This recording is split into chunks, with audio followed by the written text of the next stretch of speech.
Alhamdulillahirabbil alamin wa bihi nasta'inu ala umuri dunya wa din. Wassalatu wassalamu ala asrafil anbiya'i wal mursalin. Rabbi shrah li sadri wa yassir li amri wahlul 'uqdatam min lisani yafqahu qawli. Amma ba'du. Yang terhormat Ibu Hadiah SPD MPD selaku Kepala Sekolah SDN Negeri 2 Tambakboyo, yang kami hormati pula Bapak Ibu Guru yang hadir pada siang hari ini. Pertama-tama marilah kita panjatkan puji syukur kehadirat Allah Subhanahu wa Ta'ala yang telah memberikan kita kenikmatan sehingga kita semua dapat hadir pada acara siang hari ini. Yang kedua kalinya, sholawat serta salam marilah kita curahkan kepada junjungan kita Nabi besar Nabi Agung Muhammad Sallallahu Alaihi Wasallam, yang mana telah memberikan kita semua kenikmatan sehingga pada kesempatan hari ini memberikan kita nikmat sehat, sempat untuk menghadiri pembawa pemaparan aksi nyata diseminasi budaya positif oleh Ibu Risa Audinitami Putri, Sarjana Pendidikan. Perkenankan kami pembawa acara menyampaikan susunan acara yang insya Allah akan terlaksana pada siang hari ini. Adapun acara yang pertama pembukaan, acara yang kedua menyanyikan lagu Indonesia Raya, acara yang ketiga sambutan, acara yang keempat inti, acara yang kelima lain-lain, dan ditutup dengan acara yang keenam penutup. Berhubung waktu sudah mulai siang, marilah kita buka acara pada siang hari ini dengan membaca basmalah bersama-sama. Semoga acara yang diselenggarakan pada siang hari ini dapat berlangsung dengan lancar. Amin. Selanjutnya acara yang kedua, menyanyikan lagu Indonesia Raya kepada Ibu Heni Lilianawati. Waktu dan tempat kami persilakan. Hadirin dimohon berdiri.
Hadirin dimohon duduk.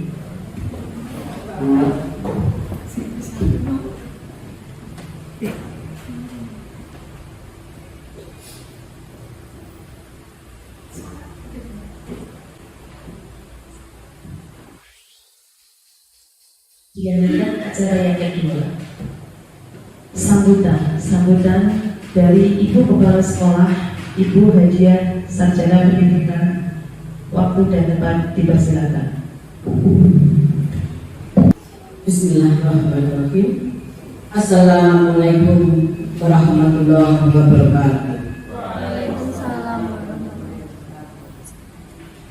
Bapak Ibu Guru SDN 2 Tambak Buya yang saya hormati, marilah kita sebelum mulai kita selalu memanjatkan puja dan puji syukur kehadirat Allah Subhanahu wa Ta'ala yang telah melimpahkan rahmat hidayahnya kepada kita semua, sehingga pada hari ini kita masih bisa bertemu untuk menjalankan tugas kita masing-masing dan bisa menghadiri undangan dari Ibu Risa untuk menyampaikan disimulasi aksi nyata budaya positif modul 1.4.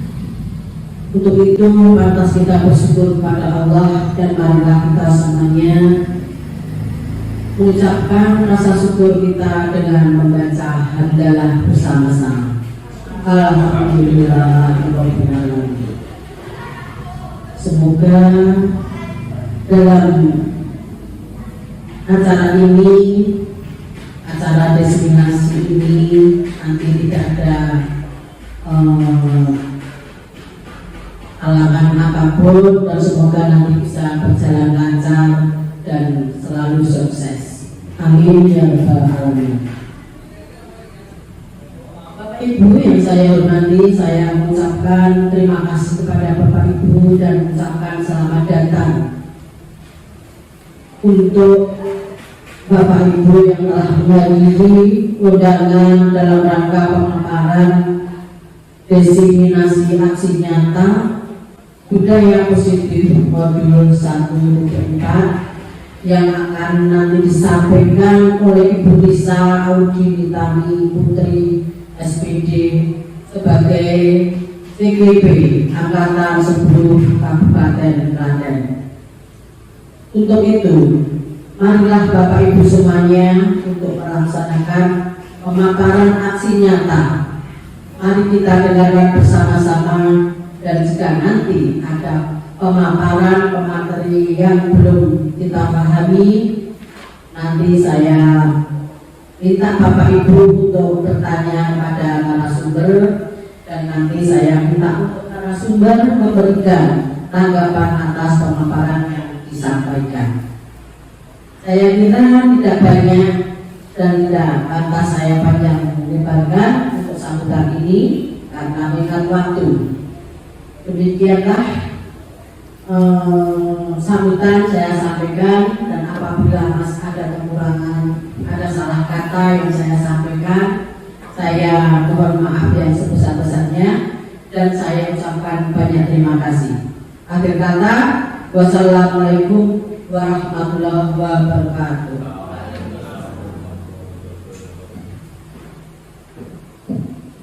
Acara keempat yaitu acara inti.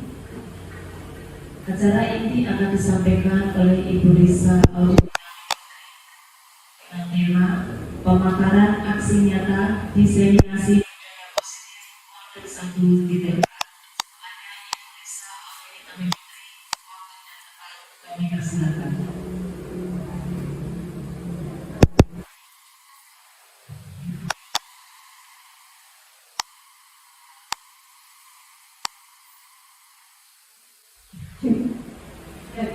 Baik, Assalamualaikum warahmatullahi wabarakatuh.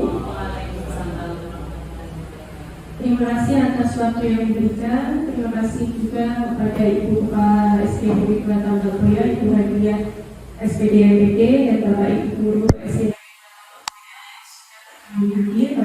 sudah terhadir. Di sini saya akan memaparkan diseminasi aksi nyata saya. Bukan bermaksud saya saya hanya ingin berbagi ilmu yang saya dapatkan selama saya mempelajari modul 1.1 sampai 1.4 dalam pendidikan guru program.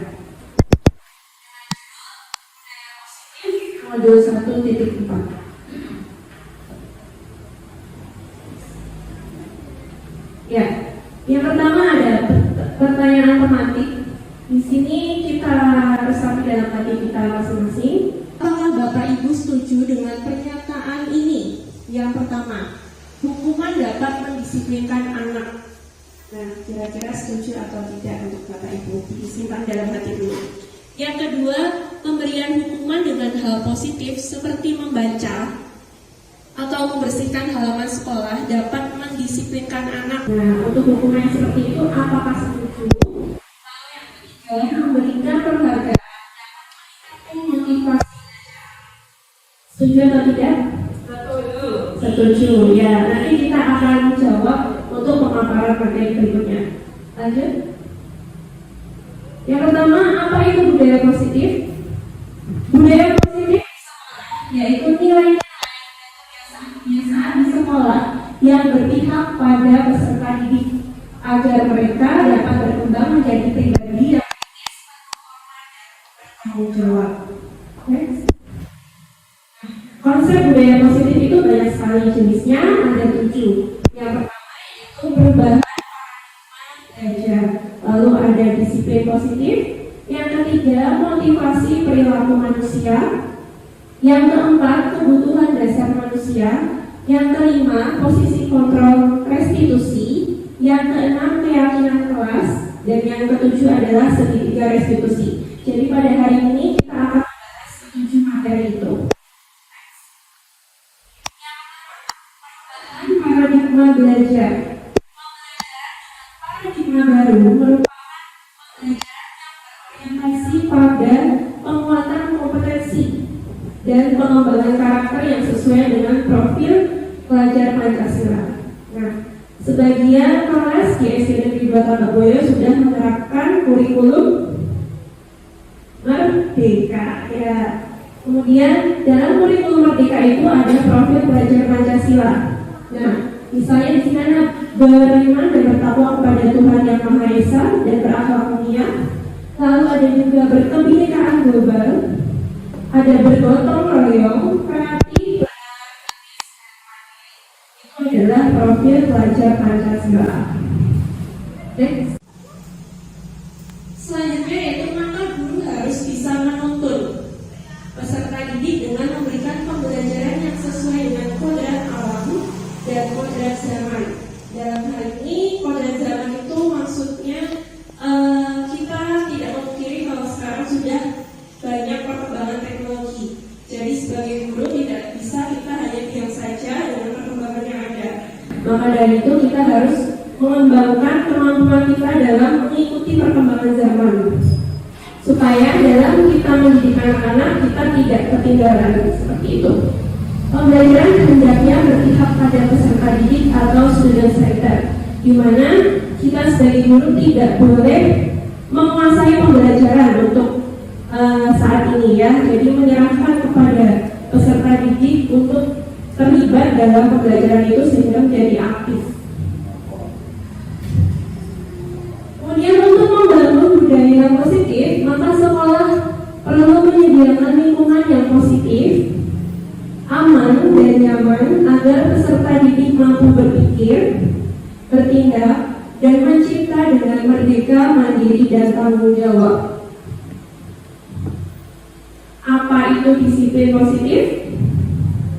Lanjut. Kata disiplin sering dikaitkan dengan tata tertib, kepatuhan, dan peraturan. Kata disiplin sering juga dikaitkan dengan hukuman. Lalu padahal itu sesungguhnya berbeda, karena belajar dengan disiplin tidak harus memberikan hukuman. Misalnya ada mungkin anak yang tidak mengerjakan PR. Mungkin selama ini kita merasa bersalah karena memberikan hukuman, ayo kerjakan PR-nya di luar kelas. Nah, seperti itu sebenarnya tidak boleh. Tetapi nanti kita akan bahas lagi bagaimana memberikan solusi dalam permasalahan itu. Next. Menurut Ki Hajar Dewantara, syarat utama mencapai kemerdekaan dalam konteks pendidikan harus ada disiplin yang kuat, yaitu disiplin yang memiliki motivasi internal, tidak perlu pihak lain untuk mendisiplinkan kita. Dalam hal ini motivasi internal itu kita harus bisa membangun, menyadarkan anak akan kesalahan yang dia perbuat. Jadi kita tidak bisa langsung menuduh, oh kamu salah tidak mengerjakan PR. Tidak boleh seperti itu. Tapi kita harus tahu sebabnya dia tidak mengerjakan itu apa, lalu apakah dia sudah mengetahui peraturan yang sebenarnya sudah dibuat oleh keyakinan kelas. Nanti kita akan bahas lagi. Yang ketiga, motivasi perilaku manusia. Nah, motivasi ini ada dua, yaitu eksternal dan internal. Yang pertama, untuk menghindari ketidaknyamanan atau hukuman, ada sebuah pertanyaan, yaitu apa yang akan terjadi apabila saya tidak melakukannya. Nah, itu anak akan merasa, oh nanti kalau saya tidak melakukannya, saya akan mendapatkan hukuman ini. Jadi dia merasa takut. Motivasinya itu dari luar, bukan dari dalam hatinya sendiri. Lalu yang kedua, untuk mendapatkan imbalan dari orang lain. Jadi dia hanya mengharapkan sebuah reward atau penghargaan. Jadi tidak dari dalam dirinya juga. Berarti kalau saya mematuhi peraturan ini, berarti saya akan mendapatkan, nah seperti itu. Lalu yang ketiga, motivasi internal, yaitu untuk menghargai diri sendiri. Saya akan menjadi orang yang seperti apa bila saya melakukannya. Nah seperti itu. Jadi muncul dari hatinya sendiri. Apabila saya melakukan ini, maka saya secara sadar akan mendapatkan konsekuensi yang bagaimana. Gitu. Lanjut. Ini ada perbedaan hukuman dan konsekuensi. Jika hukuman itu adalah sesuatu yang menyakitkan dan harus terjadi, sedangkan konsekuensi adalah sesuatu yang harus terjadi tanpa adanya perasaan mungkin sakit hati atau dendam kepada Bapak Ibu guru. Jadi dalam hal ini hukuman itu sangat mengena sekali kepada mental anak ketika dia secara langsung dihukum di depan teman-temannya. Lalu anak membenci kedisiplinan. Kalau di hukuman, kamu tidak disiplin, oke kamu mengerjakan tugas ini atau kamu mencatat 100 kali tulisan ini. Nah, anak secara tidak langsung akan membenci sebuah kedisiplinan, tidak menyadarinya dari hatinya sendiri. Lalu ada konsep diri yang buruk. Di konsekuensi ada konsep diri yang baik. Lalu ada anak belajar untuk menyembunyikan kesalahan. Waduh, aku salah nih. Nanti kalau aku salah berarti aku akan dihukum. Makanya dia menutup-nutupi supaya kesalahannya tidak diketahui. Anak belajar untuk mematuhi peraturan dan konsekuensi karena peraturan itu dibuat secara bersama-sama antara guru dan siswa, maka ia akan menyadari kalau saya melakukan tindakan ini, maka konsekuensi yang saya peroleh seperti ini. Kemudian yang terakhir adalah rasa marah, rasa bersalah, dipermalukan, merasa tidak dihargai. Apabila di dalam konsekuensi, kehilangan hak, dibuat tidak nyaman, diasingkan untuk sementara. Jadi dampaknya untuk konsekuensi itu hanya jangka pendek, sedangkan hukuman mungkin anak itu merasa dia tidak dihargai karena dia dihukum di depan teman-temannya, lalu dia merasa dipermalukan, lalu ada juga rasa dendam di dalam hatinya. Lanjut. Ya, tindakan guru dengan hukuman atau konsekuensi ditentukan dengan beberapa pernyataan berikut ini. Contohnya mencatat 100 kali di dalam buku kalimat. Saya tidak akan terlambat lagi karena terlambat ke sekolah. Nah itu hukuman bentuknya. Kenapa hukuman? Karena tidak sesuai dengan pembelajaran, ya tidak masuk dalam pembelajaran. Tapi berbeda dengan misalnya lari mengelilingi lapangan basket 2 kali karena terlambat hadir di sekolah, dengan lari mengelilingi lapangan basket 2 kali karena terlambat 10 menit untuk pelajaran PJOK. Kenapa berbeda? Ada yang tahu? Sesuai indikator. Ya betul. Karena sesuai dengan indikator. Kalau yang di bawah yang masuk konsekuensi itu. Karena itu pelajaran PJOK, jadi tidak bermasalah kalau itu dijadikan sebagai konsekuensi. Kecuali kalau pas pelajaran matematika, nah disuruh lari keliling lapangan itu kan tidak sesuai. Jadi bukan dalam bentuk fisik untuk pelajaran matematika. Ya, lanjut. Nah, kebutuhan dasar manusia. Kita sebagai manusia itu memiliki kebutuhan dasar, yaitu yang pertama survival atau berjuang, bertahan hidup. Yang selanjutnya adalah cinta kasih. Kita membutuhkan rasa cinta dan kasih sayang dari seseorang. Lalu ada juga kesenangan. Kita membutuhkan kesenangan dalam kehidupan kita. Lalu ada penguasaan. Dalam hati kecil kita pasti ada rasa ingin menguasai sesuatu, ya meskipun itu presentasinya sedikit sekali. Lalu ada kebebasan. Kita juga memiliki kebutuhan untuk bebas, ya bebas dalam hal apapun, tapi dalam hal yang positif. Ini ada kasus Ibu Ani dengan siswanya yang bernama Agus. Ibu Ani, guru kelas 5 di SD Pelita Hati, sedang bingung menghadapi ular salah satu murid di kelasnya, Agus. Beberapa anak telah datang dan mengeluhkan Agus yang seringkali meminta bekal makan siang mereka dengan paksa. Jika Anda menghadapi situasi seperti Ibu Ani, apa yang akan Anda lakukan? Menurut Anda, kira-kira apa alasan Agus melakukan hal itu? Coba Pak Susilo, apa jawabannya? Di rumah tidak dimasakkan. Ya, mungkin di rumah tidak dimasakkan oleh ibunya. Lalu mungkin Bu, apa alasannya coba? Kita panggil anak tersebut untuk belajar berbagi. Oh ya, bisa. Nah, kita akan buka jawabannya di slide selanjutnya. Nah, ini dalam konteks penerapan disiplin positif, Ibu Ani sebaiknya mencari tahu alasan Agus melakukan tindakan tersebut. Jadi tidak langsung menghukum, tapi cari tahu dulu. Mengetahui kebutuhan mana yang sedang berusaha ditunjukkan dari 5 kebutuhan dasar manusia tadi. Misalnya yang pertama, apabila jawaban Agus karena ia lapar dan orang tuanya tidak membawakannya, maka itu kebutuhannya karena dia ingin bertahan hidup.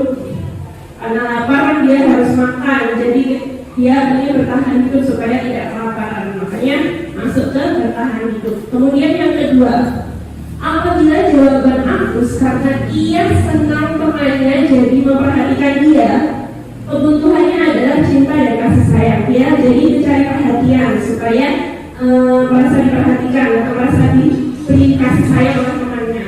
Lalu yang ketiga, apabila jawaban Agus adalah dia merasa hebat karena temannya jadi takut dan menuruti keinginannya, jadi kebutuhannya itu masuk ke dalam penguasaan. Dia ingin berkuasa di kelasnya, merasa dianggap yang paling hebat di antara teman-temannya. Lalu yang keempat, apabila Agus karena dia merasa bosan dengan bekal yang dibawakan ibunya, karena selalu membawakan bekal yang sama.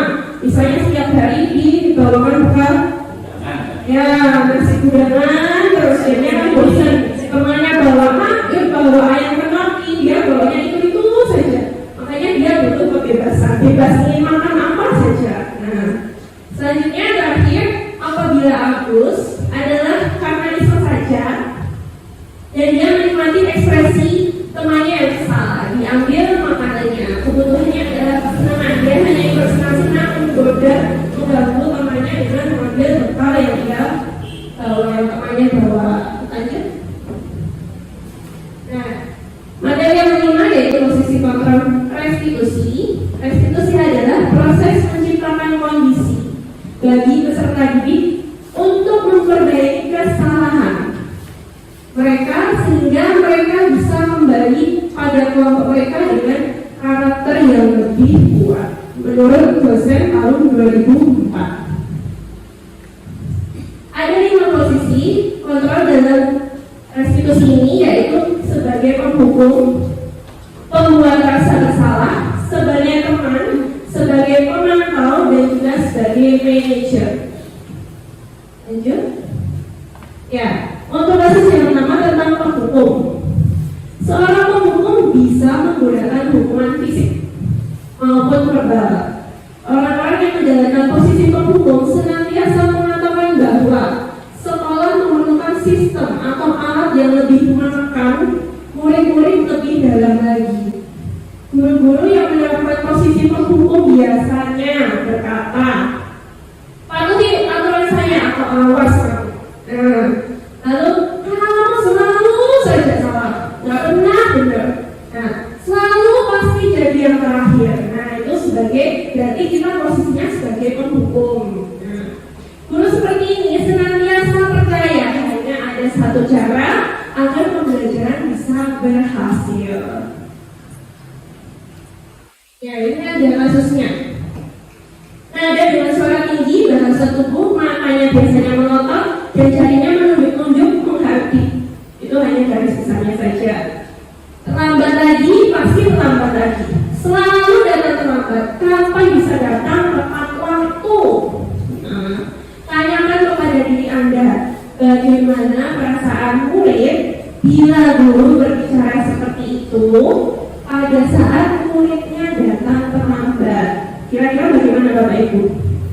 Apakah mungkin muridnya merasa jengkel, merasa sedih, kaget, tiba-tiba masuk sekolah, dia telat, langsung di kelasnya langsung diperlakukan seperti itu oleh gurunya? Bagaimana kira-kira? Ya, sebel, kesel, jengkel muridnya. Lanjut, hasilnya kemungkinan belum Pak? Belum.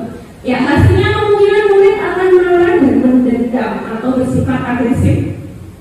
Bisa jadi setelah kembali duduk, murid tersebut akan mencoret-coret bukunya atau memukul temannya, ya, dengan responnya masing-masing. Lebih buruk lagi, apabila pulang sekolah, murid itu mungkin bisa merusak kendaraan bapak atau ibu guru, misalnya dikotori dengan apa, atau dicoret-coret atau bagaimana. Itu yang lebih fatal. Ya, lanjut. Yang kedua, posisi membuat merasa bersalah. Pada posisi ini biasanya guru akan bersuara lebih lembut. Beda dengan yang tadi. Pembuat rasa bersalah akan menggunakan keheningan yang membuat orang lain merasa tidak nyaman. Jadi hening, rasa bersalah atau rendah diri.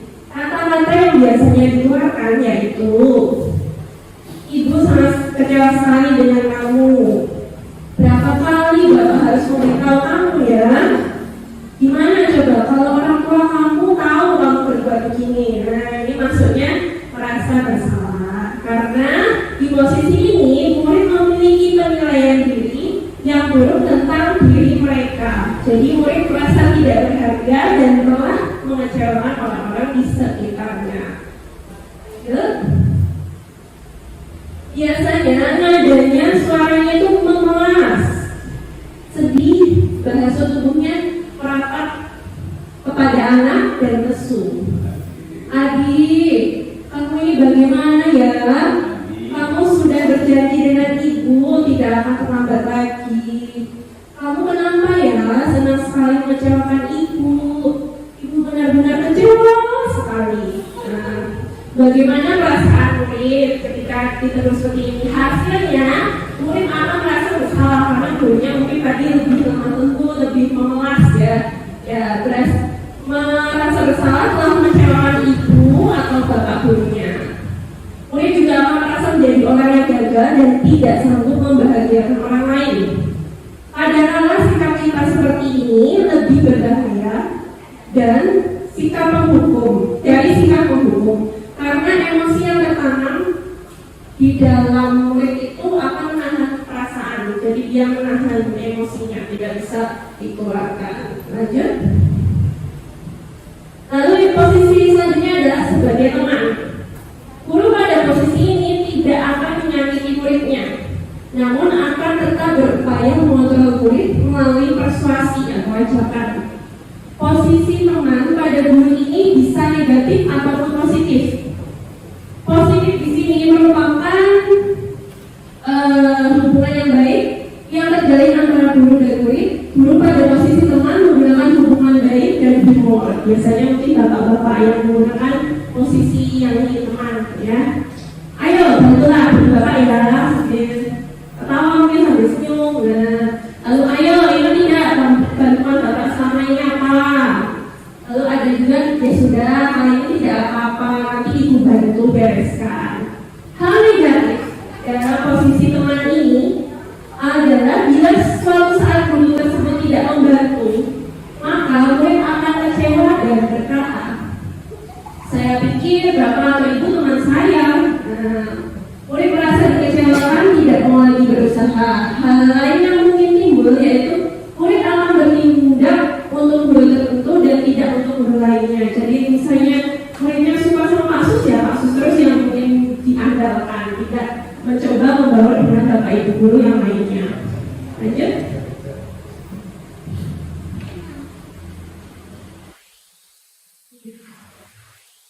Nah, posisi yang berikutnya ini sebagai pemantau. Nah, pemantau dalam hal ini berarti mengawasi. Pada saat ini kita mengawasi, kita bertanggung jawab atas perilaku orang-orang yang kita awasi. Posisi pemantau berdasarkan pada peraturan-peraturan dan konsekuensi yang sudah disepakati bersama. Dengan menggunakan sanksi atau konsekuensi, kita dapat memisahkan hubungan pribadi kita dengan murid kita. Sebagai seorang yang menjalankan posisi pemantau, biasanya dilakukan dengan berbicara seperti ini. Peraturannya apa? Nah, kita cuma sebagai pemantau. Dia nanti akan menjawab sendiri apa, mengingat-ingat. Apa yang telah kamu lakukan? Coba diingat-ingat. Nah, sanksi atau konsekuensinya apa? Jadi kita cuma mengingatkan, memantau, tidak menjelaskan, oh kamu ini salah karena begini, tidak. Tapi mencoba mengingatkan murid akan konsekuensi yang sudah disepakati. Next.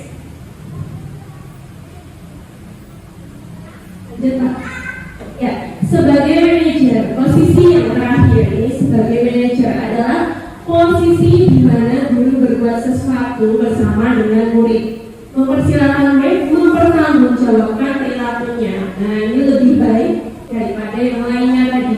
Mendukung murid agar dapat menemukan solusi atas permasalahannya sendiri. Seorang manajer telah memiliki keterampilan di posisi teman maupun pemantau.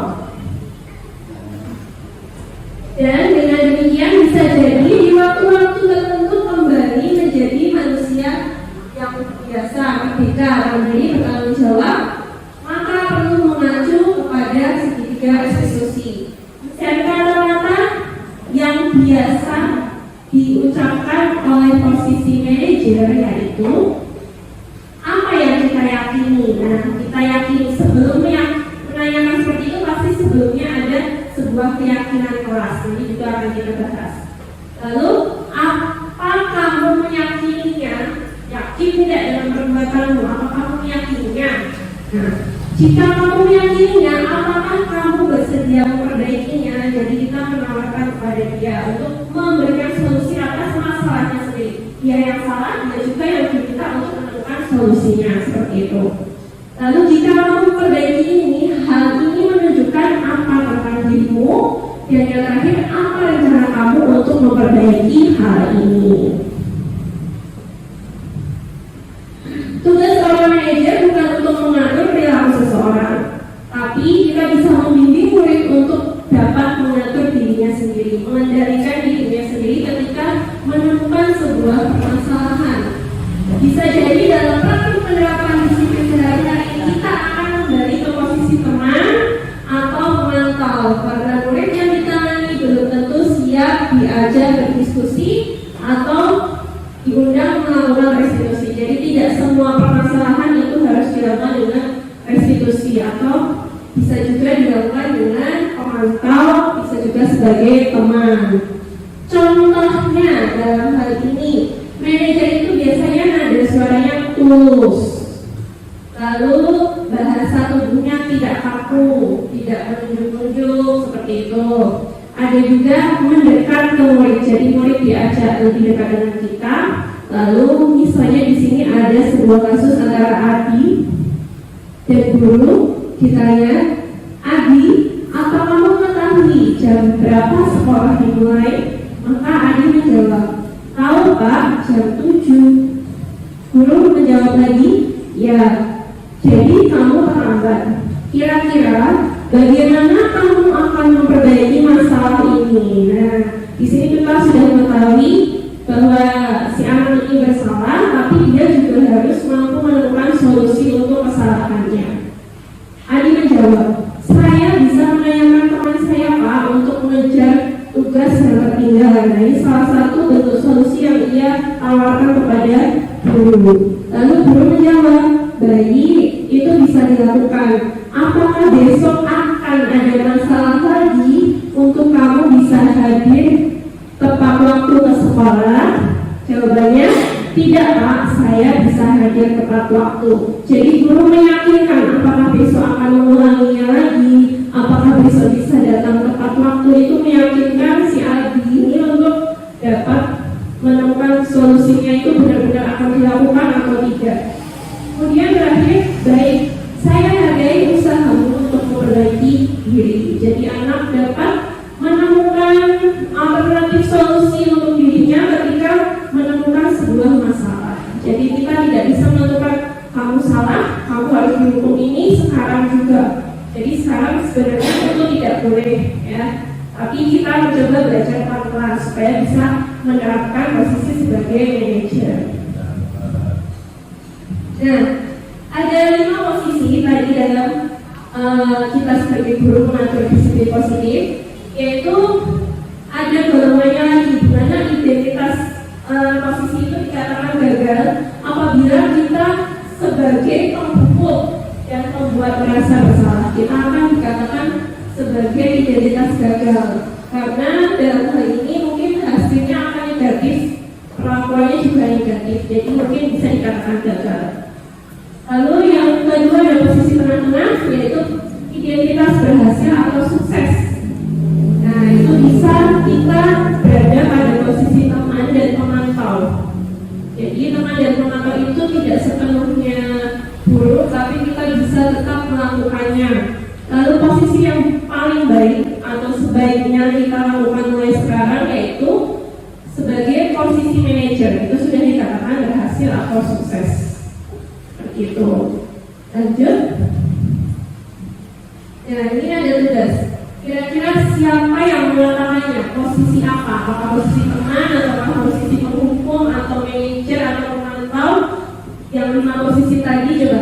Saya kecewa sekali dengan kamu. Ini posisi apa? Posisi apa Bapak Ibu? Ya, coba jawabannya disimpan dulu. Berarti ada jawabannya. Kamu tidak pernah benar-benar melakukannya. Nah, ayolah lakukan demi ibu atau bapak. Apakah kamu mendapatkan stiker bintang hari ini? Nah, bagaimana kamu bisa menyelesaikan masalah ini? Lalu kamu selalu paling terakhir. Nah, kalau ini kelihatan jelas yang terakhir ini ya, hubungan. Lanjut, jawabannya adalah ini. Saya kecewa sekali dengan kamu, itu masuk ke membuat orang merasa bersalah.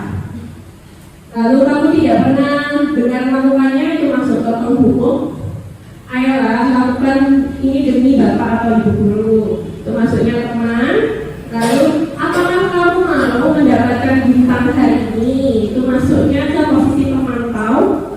Lalu bagaimana kamu bisa menyelesaikan masalah ini? Nah, itu menanyakan anak solusinya untuk masalah yang dia lakukan. Terus sebagai manajer. Lalu kamu selalu yang paling terakhir. Nah, itu sudah jelas penghukum. Mengapa keyakinan kelas bukan peraturan kelas? Nah, lanjut. Keyakinan kelas adalah nilai-nilai kebajikan atau prinsip-prinsip yang universal yang disepakati secara bersama. Menurut dosen, suatu keyakinan akan lebih memotivasi seseorang dari dalam dirinya atau di prinsip.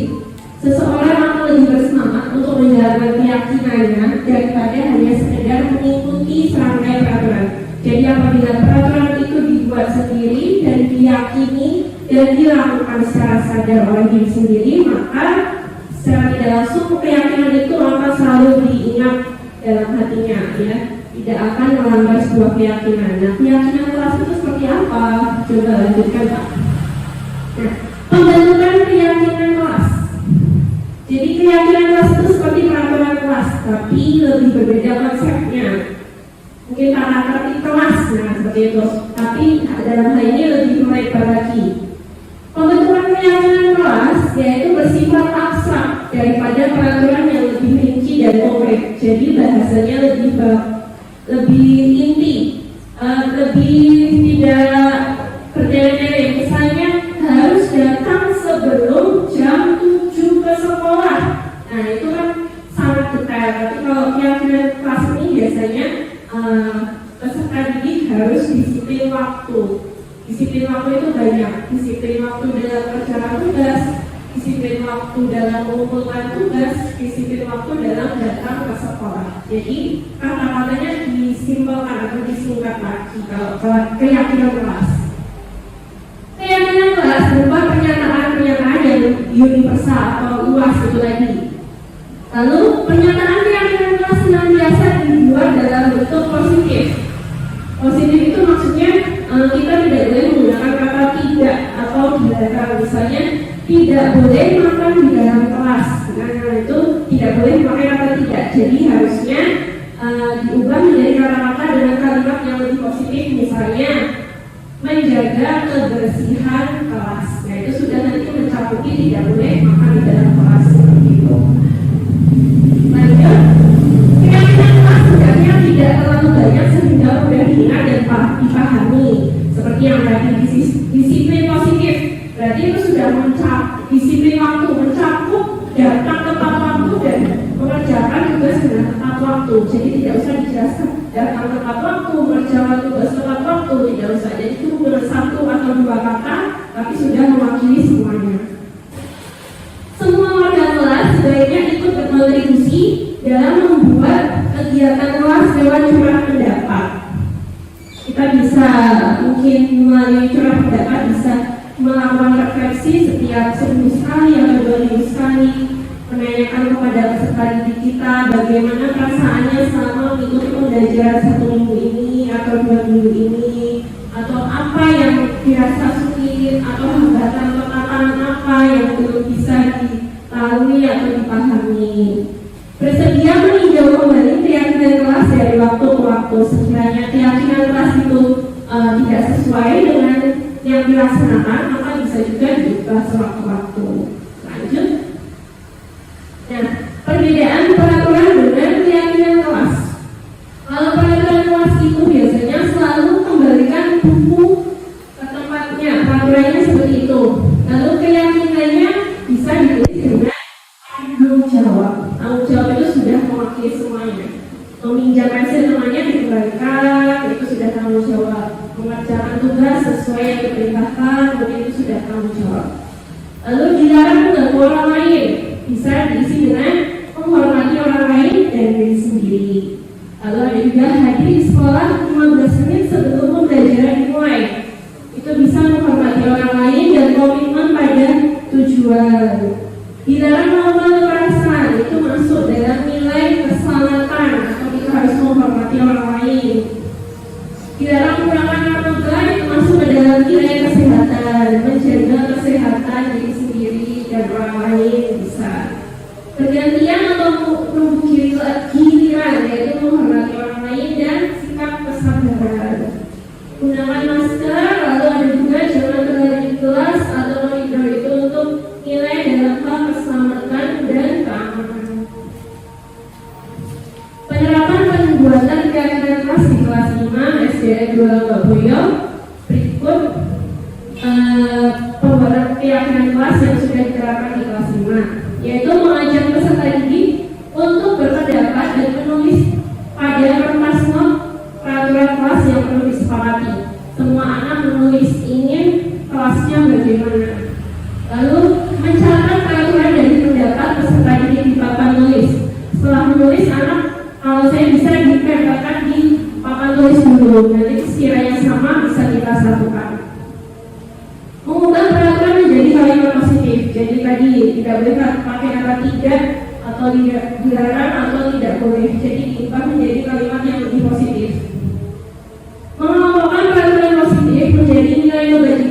keyakinan kelas. Lalu menyusun keyakinan kelas dalam bentuk poster dan ditandatangani semua peserta didik dan juga Bapak Ibu wali kelas. Jadi kalau sudah disepakati berarti kita bubuhkan tanda tangan semua warga kelas, anak-anak beserta gurunya. Lanjut. Dokumentasi penerapan pembuatan keyakinan kelas di kelas 5. Seperti ini ya. Jadi saya memberikan kertas seperti label, sticky notes, lalu memberikannya ke anak-anak. Anak-anak menuliskan apa yang sekiranya mereka inginkan kelasnya mau bagaimana, apakah menjadi disiplin ataukah tidak boleh ramai ketika pembelajaran. Dia nanti akan menuliskannya sesuai dengan pendapatnya masing-masing. Kemudian menempelkan di depan kelas. Nah, hasilnya seperti ini. Ini dari 28 anak. Lalu gambar yang selanjutnya itu saya mencoba menyatukan pendapat dari 28 anak ini, padatkan lagi supaya tidak double-double. Dan yang terakhir adalah menyepakatinya. Ya, lanjut. Nah, apabila sudah maka bisa kita buat dengan di print bisa, atau juga mau dibuat dengan MMT bisa. Ini saya buat dengan kertas lipat dibentuk dengan beraneka ragam sesuai dengan keinginan siswa. Nah, kemudian ditempel dalam kertas karton dan ditandatangani oleh semua anak-anak yang ada di kelas beserta saya. Selanjutnya materi yang terakhir yaitu segitiga restitusi. Restitusi adalah proses menciptakan kondisi bagi peserta didik untuk memperbaiki kesalahan mereka, sehingga mereka bisa kembali pada kelompok mereka dengan karakter yang lebih kuat. Nah, seperti ini bentuknya, bentuknya seperti segitiga dengan proses 3 langkah, yaitu yang pertama menstabilkan identitas pada bagian dasar segitiga, lalu validasi tindakan yang salah ke atas, kemudian kembali lagi untuk menutup menanyakan keyakinan. Lanjut. Nah, untuk bagian-bagiannya dijelaskan dalam hal ini. Menstabilkan identitas. Jadi apabila ditemui sebuah masalah dalam kelas atau anak-anak yang bermasalah, yang pertama kita harus melakukan menstabilkan identitas, yaitu untuk membuat anak yang merasa gagal karena berbuat salah menjadi positif terhadap dirinya, jadi tidak merasa sakit hati, merasa tidak dihargai. Lalu guru bisa berkata dengan kata-kata seperti ini: berbuat salah itu hal yang manusiawi, tidak ada manusia yang sempurna, nak. Nah, seperti itu. Bapak ibu juga pernah buat salah, waktu dulu bapak SD juga bapak pernah terlambat. Nah, itu kita bisa membuat kata-kata seperti itu. Kita pasti bisa menyelesaikan masalah ini. Nah, ini mencoba motivasi. Bapak ibu tidak tertarik untuk mencari tahu siapa yang benar dan siapa yang salah, tapi bapak ibu lebih tertarik untuk menemukan solusi. Jadi tujuannya pada solusinya, bukan menentukan kamu yang salah, kamu yang benar, tapi anak bisa menemukan solusinya. Kalau kamu menyalahkan dirimu sendiri terus-menerus, apakah kamu bersikap baik pada dirimu sendiri? Nah, ini karena merasa bersalah, jadi dia menyalahkan dirinya. Lanjut. Kemudian proses yang kedua setelah menstabilkan identitas, yaitu validasi kesalahan. Membantu murid mengenali basic need atau kebutuhan dasar yang ingin dipenuhinya ketika melakukan kesalahan itu. Pada dasarnya, setiap tindakan manusia tujuannya adalah memenuhi basic needs. Apakah itu power, freedom, love, and belonging, fun, atau survival, yaitu kebutuhan dasar yang ada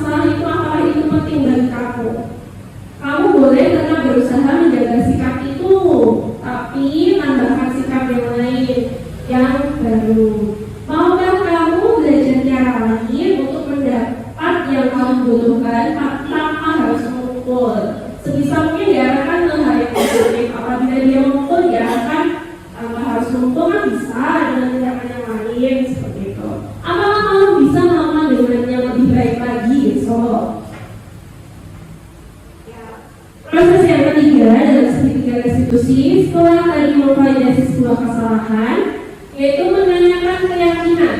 Anak akan melihat kesalahannya, akan paham, oh saya salah ini. Dihubungkan dengan norma sosial dan nilai-nilai yang mendasari manusia berinteraksi dengan orang lain.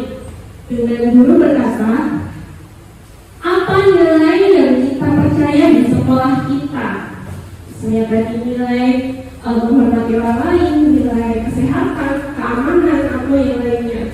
Nilai universal apa yang telah kita sepakati? Nah, setelah membuat keyakinan kelas itu tadi kan, jadi siswa saling mengawasi agar siswa satu dan yang lainnya apabila salah bisa saling mengingatkan. Nah, itu nilai itu juga harus diingat oleh masing-masing siswa. Kawasan ideal itu seperti apa sih? Nah, ini untuk menanamkan apabila kelas itu ramai sekali. Kamu ingin jadi anak seperti apa? Nah, ini misalnya anaknya itu susah dibilangin. Apa yang kamu rasakan ketika kamu melakukan itu? Kamu menjadi orang yang seperti apa? Ditanyakan. Lanjut. Nah, proses segitiga restitusi didasarkan pada teori kontrol, yaitu langkahnya yang pertama, menstabilkan identitas. Dengan teorinya yaitu kita semua akan melakukan hal yang terbaik yang bisa kita lakukan. Kemudian validasi tindakan yang salah. Semua perilaku pasti memiliki alasan. Jadi dalam validasi ini kita menanyakan kepada siswa alasannya kenapa melakukan hal seperti itu. Lalu yang ketiga, menanyakan keyakinan. Kita semua memiliki motivasi internal. Motivasinya itu tadi apa? Apakah untuk membuat orang lain merasa susah terus kita jadi merasa senang? Apakah untuk mendapatkan kasih sayang? Untuk bertahan hidup? Nah, motivasinya itu kita melakukan itu untuk apa? Lanjut.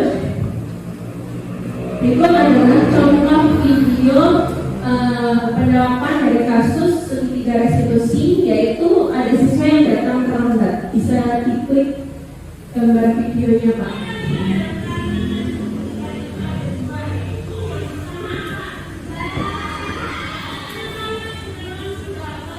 Nah, dalam hal ini ada contoh siswa saya datang terlambat, yaitu Sasa. Dia datang terlambat ketika pembelajaran sudah berlangsung.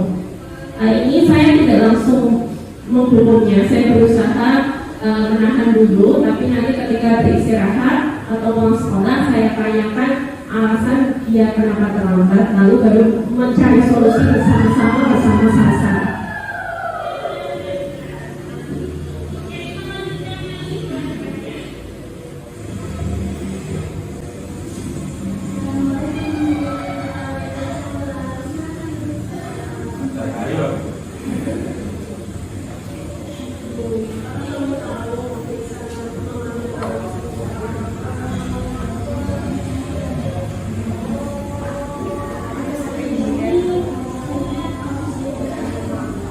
Yang ini boleh saja kamu sudah keluar, lama alasannya.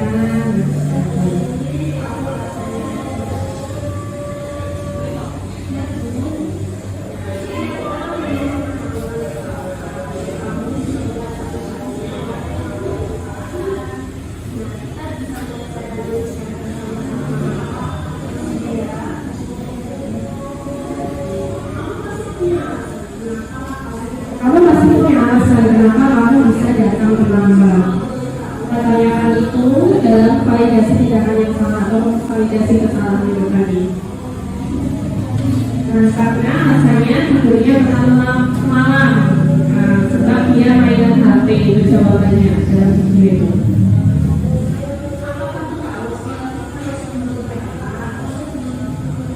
Nah, ditanyakan apakah kamu tahu sekolah kita masuk pukul berapa? Pukul 7. Lalu apakah kalau kamu datang pukul 7 itu dapat datang tepat waktu? Dikatakan tepat waktu, yang jawab tidak.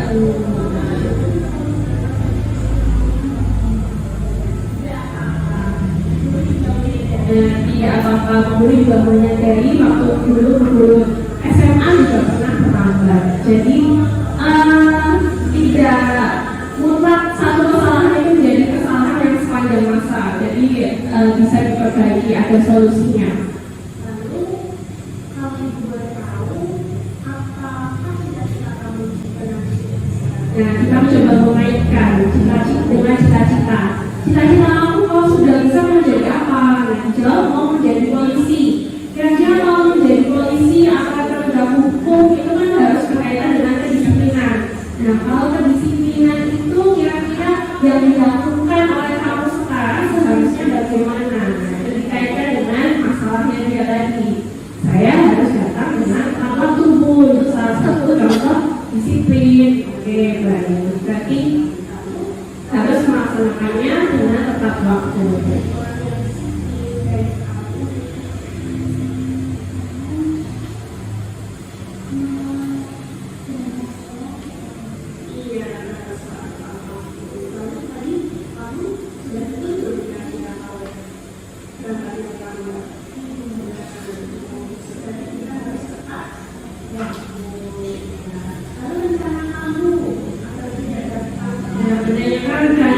Rencana supaya dia tidak mengulanginya lagi. Jadi rencananya adalah dia akan memasang alarm, dia menyampaikan pendapatnya sendiri. Oh, saya akan memasang alarm bu. Nah, kalau memasang alarm berarti ternyata tidak tahu bagaimana, maka dia akan mencoba berpikir solusi yang kedua apa ya? Ditanya lagi, dipancing lagi oleh bapak oleh guru. Oh, saya akan minta tolong sama ayah sama ibu saya dulu. Ya, itu bisa menjadi solusi yang kedua. Minta tahu bagaimana, minta tolong dibangunkan lebih lagi apabila alarm yang dia pasang itu tidak bisa membangunkannya. Jadi anak bisa memikirkan solusi apa yang akan dia berikan atas masalahnya sendiri seperti itu. Jadi intinya dalam hal ini anak diminta untuk menemukan solusi atas masalah yang diperbuatnya tanpa kita mendoktrin lebih dahulu kamu salah lalu menghukumnya dan akan membuat anak itu kesal dan tidak bisa menemukan solusi yang diharapkan. Lanjut Pak.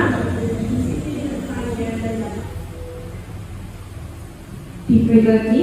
Ini kasus yang berbeda yaitu dengan mengejek teman. Nah, ini pada mengejek ngaji, mengejek orang tua biasanya seperti itu kan.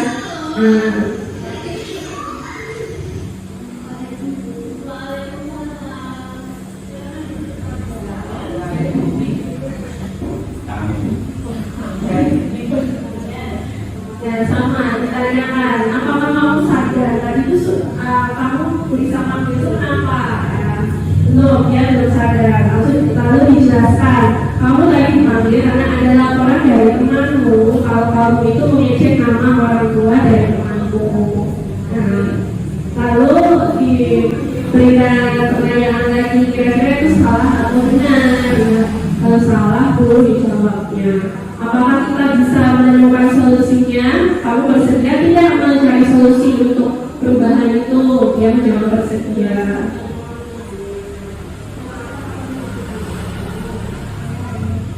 Nah, alasannya karena dia hanya ingin bersenang-senang, iseng, ingin memanggil nama orang tua dari temannya. Terus kita menjelaskan secara rinci cara lain untuk membuat dia senang itu tidak harus dengan mengecek nama orang tua atau memanggil nama orang tua temannya. Cara bersenang-senang itu bisa bermain dengan temannya atau bisa dengan hal yang lainnya. Jadi kita juga memberikan beberapa pancingan alternatif atau solusi agar dia tidak melakukannya kembali. Lalu menanyakan keyakinan apakah itu benar atau salah, itu perbuatan yang salah bu. Oke, baiklah kalau itu salah, lalu kamu akan berbuat apa setelah ini? Tanya lagi, dia akan memberikan solusi apa? Solusinya dia akan meminta maaf kepada Nabi dan tidak akan melakukan kesalahannya lagi. Seperti itu. Lanjut. Oke, materinya sudah selesai. Di sini ada pertanyaan refleksi perasaan saat ini Bapak atau Ibu guru setelah mengikuti diseminasi ini apa? Lalu setelah mengikuti materi penjelasan diseminasi pada hari ini saya paham bahwa oh ternyata ini. Lanjut, ada target saya selanjutnya. Setelah mengikuti ini saya akan menjadi guru yang seperti apa atau saya akan menerapkan apa dalam kegiatan selanjutnya. Untuk hal ini bisa disimpan dalam hati dulu. Waktu dan tempat saya kembalikan pada Ibu Moderator, Ibu Sri Surati. Terima kasih. Monggo, mungkin Bapak Ibu ada yang mau disampaikan atau ada yang belum paham bisa ditanyakan.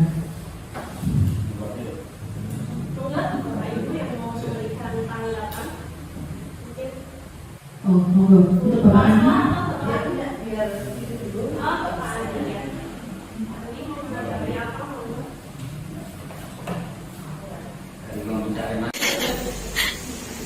Assalamualaikum warahmatullahi wabarakatuh. Waalaikumsalam. Terima kasih atas waktu yang diberikan untuk memberikan tanggapan. Bahwa yang pertama, perasaan saya saat ini saya sangat senang dan antusias setelah tadi tentang materi yang disampaikan oleh Ibu Risa. Terus terang saja saya baru mengetahui materi budaya positif ini ternyata penting sekali untuk kedisiplinan di sekolah. Kemudian yang kedua, setelah mengikuti materi pembahasan atau diseminasi pada hari ini, saya menjadi lebih paham atau mengerti bahwa untuk membentuk kedisiplinan yang positif ternyata banyak sekali unsur yang ada di dalamnya. Misalnya kita harus mengetahui kebutuhan dasar manusia, mengetahui posisi kontrol guru yang baik, misalnya sebagai manajer membuat keyakinan kelas, dan jika ada suatu kasus atau masalah, kita tidak serta-merta untuk memberikan hukuman. Kemudian target saya selanjutnya adalah melakukan perbaikan, ya, yang saya buat sendiri dengan membuat keyakinan kelas yang melibatkan siswa, sehingga dalam pelaksanaannya kita bisa saling mengingatkan dan saling mengawasi bersama. Itu saja yang bisa saya tanggapi.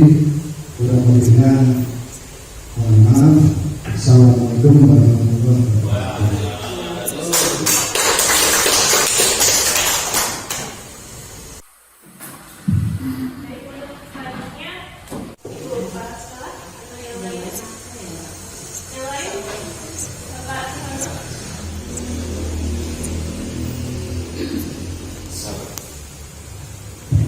Assalamualaikum warahmatullahi wabarakatuh. Waalaikumsalam. Yang pertama, betul-betul saya merasa terkesan apa yang disampaikan Mbak Risa. Dan biasanya yang saya lihat pada sebelum ada pembelajaran yang disampaikan Mbak Risa itu, guru itu merasa lebih benar, enaknya mengalahkan. Biasanya, ya, biasanya setuju. Kalau salah benar, tetap bisa lagi. Merasa belum salah itu. Biasanya sebelum apa yang disampaikan dari saya seperti itu. Jadi guru itu merasa paling hebat, paling pintar. Padahal kalau dilihat dari apa yang disampaikan Mbak Isa tadi, saya merasa saya sendiri masih banyak kekurangan itu. Untuk itu nanti saya selaku guru semoga dengan pembelajaran yang disampaikan Mbak Isa tadi menambah kreativitas kita, inovasi kita dalam proses pembelajaran. Jadi anak itu bukan sebagai objek, ya, yang benar objek, tapi bagaimana cara kita sebagai guru dapat belajar dengan cara menyenangkan. Itu saja. Terima kasih. Akhirul kalam. Assalamualaikum warahmatullahi wabarakatuh. Waalaikumsalam.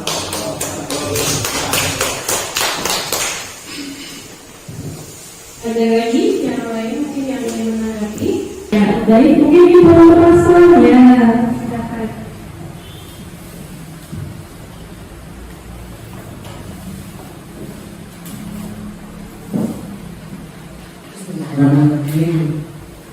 Saya menanggapi atas artinya dari Mbak Arisa tadi, dan di sini saya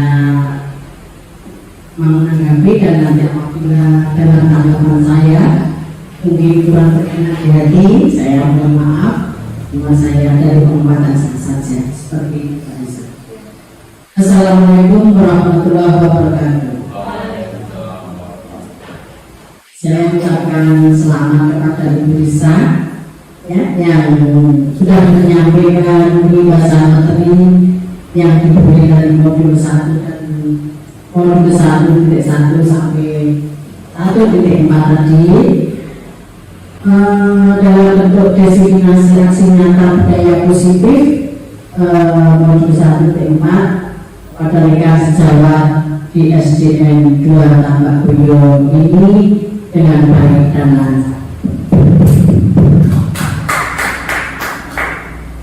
Diseminasi sebagai salah satu bentuk aksi nyata dalam program pendidikan ilmu penggerak oleh Ibu Risa diharapkan dapat berlanjut selalu berkembang ke depannya dan membawa perubahan serta kemajuan ke arah yang lebih baik untuk SD Negeri 2 Tambak Boyo ini.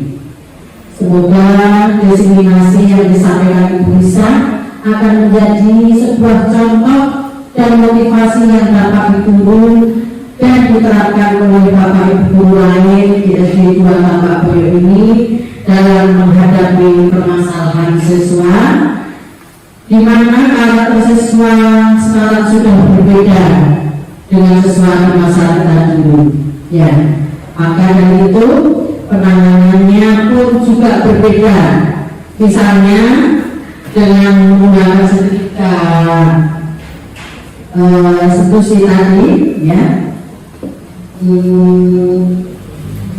dalam menangani suatu masalah pada siswa yang selalu posesi, menstabilitaskan identitas, memvalidasi kesalahan dan menanyakan keyakinan seperti yang sudah dipaparkan tadi.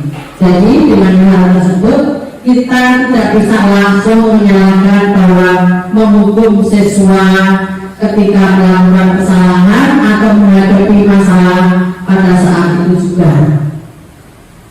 Selanjutnya, sebagai guru ternyata peran kita dalam motivasi perilaku itu sangat penting, terutama memunculkan motivasi intrinsik, motivasi yang secara sadar timbul dari dalam diri siswa itu tanpa adanya paksaan dalam membangun budaya positif di sekolah.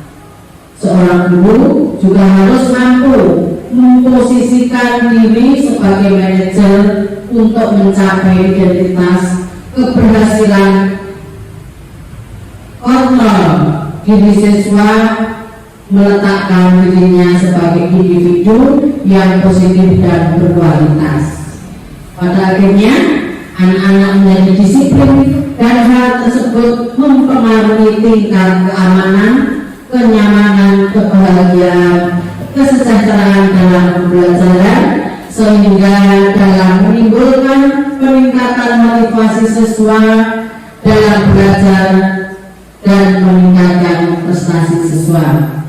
Demikian tanggapan dari saya. Semoga Ibu Risa dapat sukses ke depannya, dapat berkolaborasi dengan semua warga sekolah serta menjadi penggerak perubahan yang baik untuk SD Negeri 2 Tambak Boyo. Terima kasih. Akhir kata, wassalamualaikum warahmatullahi wabarakatuh.